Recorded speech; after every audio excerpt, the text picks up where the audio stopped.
Welcome or welcome back to her Murmuring library. Let me continue our story with chapter 4 of Behind a Mask or A Woman's Power by Louisa May Alcott. In the last chapter, Jean made herself impossible to ignore. Some members of the house are being won over. Some are being unsettled. And others are experiencing the kind of interest that makes a quiet country mansion much less quiet. This takes us into chapter 4, A Discovery. For several days, Coventry was confined to his room, much against his will, though everyone did their best to lighten his irksome captivity. His mother petted him, Bella sang, Lucia read, Edward was devoted, and all the household, with one exception, were eager to serve the young master. Jean Moore never came near him, and Jean Moore alone seemed to possess the power of amusing him.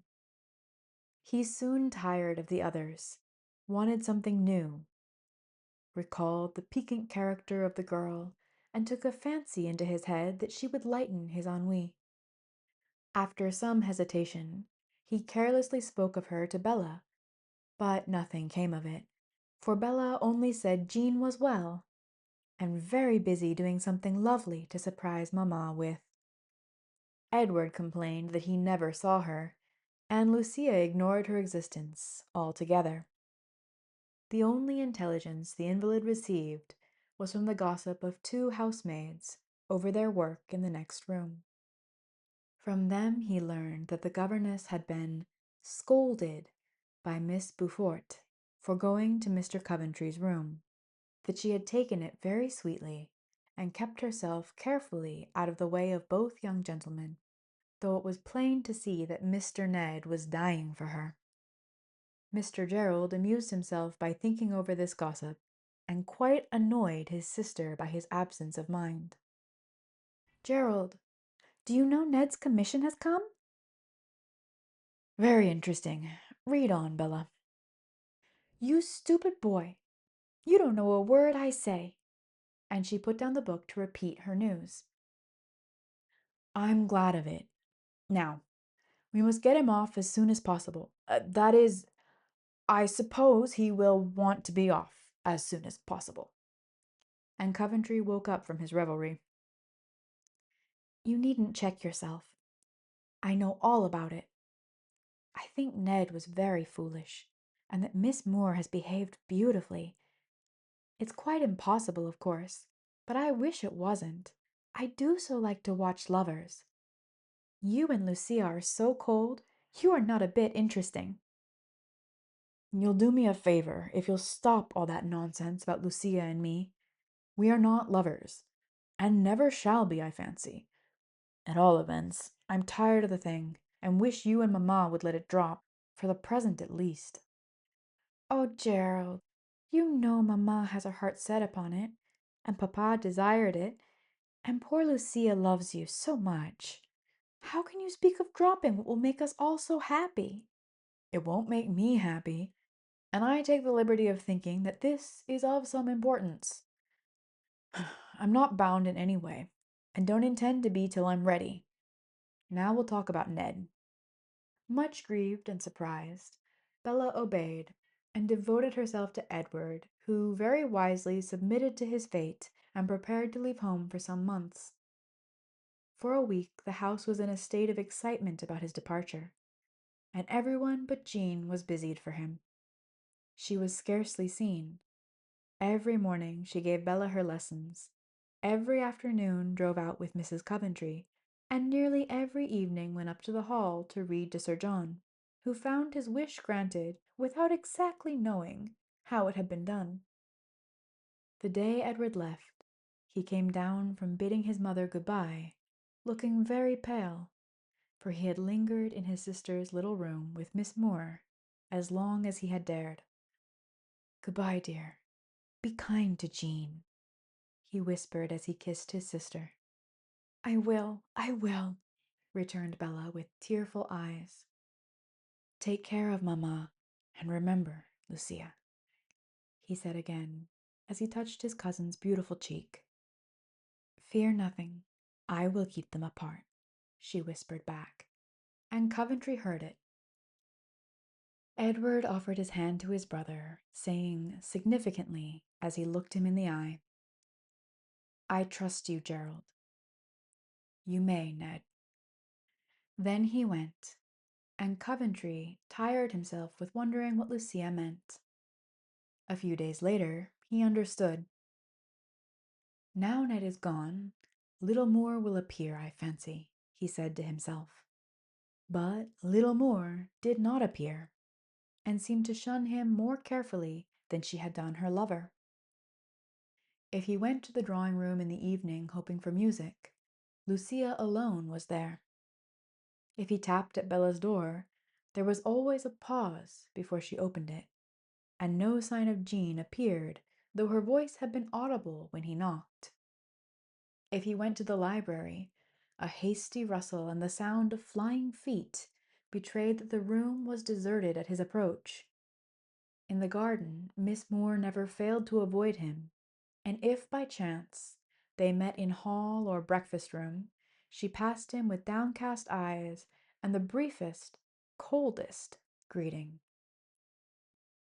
All this annoyed him intensely, and the more she eluded him, the more he desired to see her.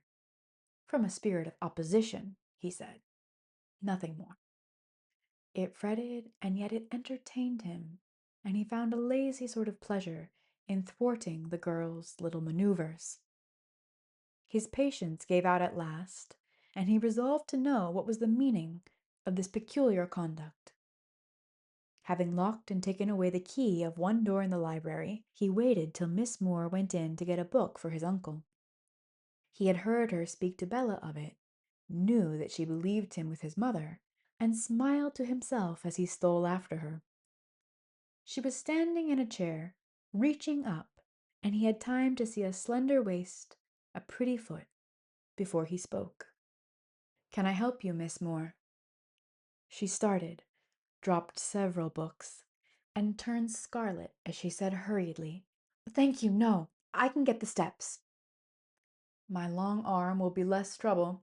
I've got but one, and that is tired of being idle, so it is very much at your service. What will you have? I, You've startled me, so I've forgotten. And Jean laughed nervously as she looked about her as if planning to escape. I beg your pardon. Wait till you remember, and let me thank you for the enchanted sleep you gave me 10 days ago. I've had no chance yet. You've shunned me so pertinaciously. Indeed, I try not to be rude, but she checked herself and turned her face away, adding, with an accent of pain in her voice, It is not my fault, Mr. Coventry. I only obey orders. Whose orders? He demanded, still standing so that she could not escape. Don't ask. It is one who has a right to command where you are concerned. Be sure that it is kindly meant, though it may seem folly to us. Nay, don't be angry. Laugh at it as I do, and let me run away, please. She turned and looked down at him with tears in her eyes, a smile on her lips, and an expression half sad, half arch, which was altogether charming. The frown passed from his face, but he still looked grave and said decidedly, No one has a right to command in this house but my mother or myself. Was it she who bade you avoid me as if I was a madman or a pest? Ah, don't ask. I promised not to tell, and you would not have me break my word, I know. And still smiling, she regarded him with the look of merry malice which made any other reply unnecessary. It was Lucia, he thought, and disliked his cousin intensely just then. Miss Moore moved as if to step down. He detained her, saying earnestly, yet with a smile, Do you consider me the master here? Yes. And to the word she gave a sweet, submissive intonation, which made it expressive of the respect, regard, and confidence which men find pleasantest when women feel and show it. Unconsciously his face softened, and he looked up at her with a different glance from any he had ever given her before. Well then, will you consent to obey me if I am not tyrannical or unreasonable in my demands? I'll try. Good. Now, frankly, I want to say that all this sort of thing is very disagreeable to me. It annoys me to be a restraint upon anyone's liberty or comfort, and I beg you will go and come as freely as you like, and not mind Lucia's absurdities. She means well, but hasn't a particle of penetration or tact. Will you promise this? No. Why not? It is better as it is, perhaps, but you called it a folly just now. Yes, it seems so, and yet she paused, looking both confused and distressed. Coventry lost patience and said hastily, You women are such enigmas, I never expect to understand you. Well, I have done my best to make you comfortable, but if you prefer to lead this sort of life, I beg you will do so. I don't prefer it. It is hateful to me. I like to be myself, to have my liberty, and the confidence of those about me, but I cannot think it kind to disturb the peace of anyone, and so I try to obey. I've promised Bella to remain, but I will go, rather than have another scene with Miss Beaufort or with you. Miss Moore had burst out impetuously, and stood there with a sudden fire in her eyes, sudden warmth and spirit in her face, and voice that amazed Coventry. She was angry, hurt, and haughty, and the change only made her more attractive, for not a trace of her former meek self remained. Coventry was electrified, and still more surprised when she added, imperiously, with a gesture as if to put him aside, Hand me that book and move away. I wish to go. He obeyed, even offered his hand, but she refused it, stepped lightly down, and went to the door. There she turned, and with the same indignant voice, the same kindling eyes and glowing cheeks, she said rapidly, I know I have no right to speak in this way. I restrain myself as long as I can, but when I can bear it no more, my true self breaks loose, and I defy everything. I am tired of being a cold, calm machine. It is impossible with an ardent nature like mine, and I shall try no longer. I cannot help it if people love me. I don't want their love. I only ask to be left in peace, and why I am tormented so I cannot see. I've neither beauty, money, nor rank, yet every foolish boy mistakes my frank interest for something warmer, and makes me miserable. It is my misfortune. Think of me what you will, but beware of me in time, for against my will I may do you harm. Almost fiercely she had spoken, and with a warning gesture she hurried from the room, leaving the young man feeling as if a sudden thunder gust had swept through the house. For several minutes he sat in the chair she left, thinking deeply. Suddenly he rose, went to his sister, and said, in his usual tone of indolent good nature, Bella, didn't I hear Ned ask you to be kind to Miss Moore? Yes, and I try to be, but she is so odd lately. Odd? How do you mean? Why, she is either calm and cold as a statue, or restless and queer. She cries at night, I know, and sighs sadly when she thinks I don't hear. Something is the matter. She frets for Ned, perhaps, began Coventry. Oh dear, no. It's a great relief to her that he is gone.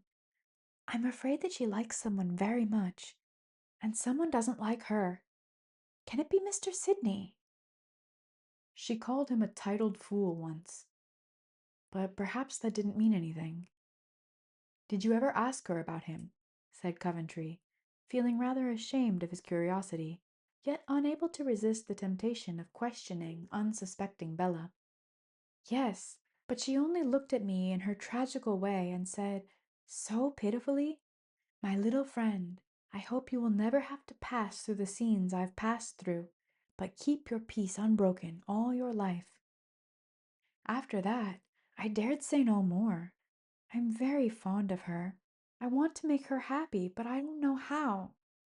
Can you propose anything?" "I was going to propose that you make her come among us more, now Ned is gone. It must be dull for her, moping about alone. I'm sure it is for me. She is an entertaining little person, and I enjoy her music very much. It's good for mamma to have gay evenings. So you bestir yourself and see what you can do for the general good of the family." "That's all very charming, and I've proposed it more than once, but Lucia spoils all my plans. She is afraid you'll follow Ned's example. That is so silly." "Lucia is a— no, I won't say a fool, because she has sense enough when she chooses. But I wish you'd just settle things with mamma, and then Lucia can do nothing but submit," said Gerald angrily. "I'll try, but she goes up to read to uncle, you know, and since he has had the gout, she stays later, so I see little of her in the evening. There she goes now. I think she will captivate the old one as well as the young one. She's so devoted." Coventry looked after her slender black figure, just vanishing through the great gate, and an uncomfortable fancy took possession of him, born of Bella's careless words. He sauntered away, and after eluding his cousin, who seemed looking for him, he turned toward the hall, saying to himself, "I will see what is going on up there. Such things have happened. Uncle is the simplest soul alive, and if the girl is ambitious, she can do what she will with him." Here a servant came running after him and gave him a letter, which he thrust into his pocket without examining it. When he reached the hall, he went quietly to his uncle's study. The door was ajar, and looking in, he saw a scene of tranquil comfort, very pleasant to watch. Sir John leaned in his easy chair with one foot on a cushion.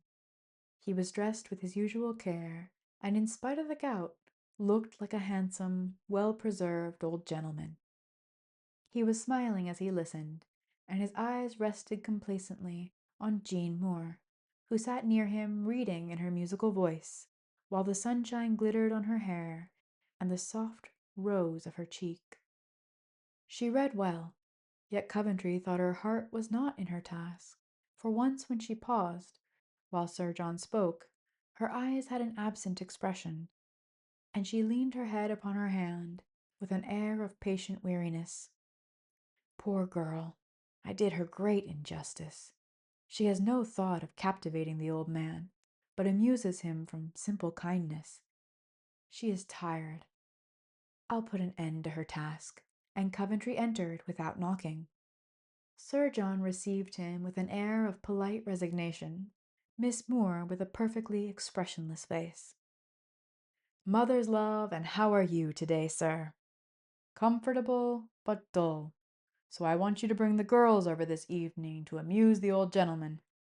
Mrs. King has got out the antique costumes and trumpery, as I promised Bella she should have them, and tonight we are to have a merrymaking as we used to do when Ned was here." "Very well, sir. I'll bring them. We've all been out of sorts since the lad left, and a little jollity will do us good." "Are you going back, Miss Moore?" asked Coventry. "No, I shall keep her here to give me my tea and get things ready." "Don't read any more, my dear, but go and amuse yourself with the pictures, or whatever you like," said Sir John, and like a dutiful daughter, she obeyed, as if glad to get away. "That's a very charming girl, Gerald," began Sir John as she left the room. "I'm much interested in her, both on her own account and on her mother's." "Her mother's? What do you know of her mother?" asked Coventry, much surprised. "Her mother was Lady Grace Howard, who ran away with a poor Scotch minister 20 years ago. The family cast her off, and she lived and died so obscurely that very little is known of her except that she left an orphan girl at some small French pension. This is the girl, and a fine girl, too. I'm surprised that you did not know this." "So am I. But it is not like her to tell." She is a strange, proud creature. Lady Howard's daughter. Upon my word, that is a discovery. And Coventry felt his interest in his sister's governess much increased by this fact. For, like all well-born Englishmen, he valued rank and gentle blood even more than he cared to own. She has had a hard life of it, this poor little girl, but she has a brave spirit, and will make her way anywhere, said Sir John admiringly. Did Ned know this? Asked Gerald suddenly. No, she only told me yesterday. I was looking into the peerage and chanced to speak of the Howards. She forgot herself and called Lady Grace her mother. Then I got the whole story, for the lonely little thing was glad to make a confidant of someone. That accounts for her rejection of Sidney and Ned.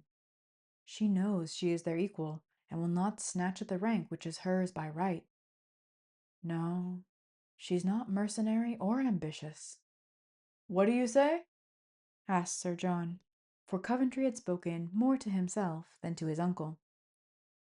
I wonder if Lady Sidney was aware of this, was all Gerald's answer. No, Jean said she did not wish to be pitied, and so told nothing to the mother. I think the son knew, but that was a delicate point, and I asked no questions. I shall write to him as soon as I discover his address. We have been so intimate I can venture to make a few inquiries about Miss Moore, and prove the truth of her story. Do you mean to say that you doubt it? Demanded Sir John angrily. I beg your pardon, uncle, but I must confess I have an instinctive distrust of that young person. It is unjust, I dare say, yet I cannot banish it. Don't annoy me by expressing it, if you please. I have some penetration and experience, and I respect and pity Miss Moore heartily. This dislike of yours may be the cause of her late melancholy, hey, Gerald? And Sir John looked suspiciously at his nephew. Anxious to avert the rising storm, Coventry said hastily as he turned away, I've neither the time nor the inclination to discuss the matter now, sir, but we'll be careful not to offend again. I'll take your message to Bella, so goodbye for an hour, uncle. And Coventry went his way through the park, thinking within himself, the dear old gentleman is getting fascinated, like poor Ned. How the deuce does the girl do it? Lady Howard's daughter, yet never told us. I don't understand that. And that is where we are stopping for today. Thank you for listening, and I hope you'll join me again sometime. There's always another story.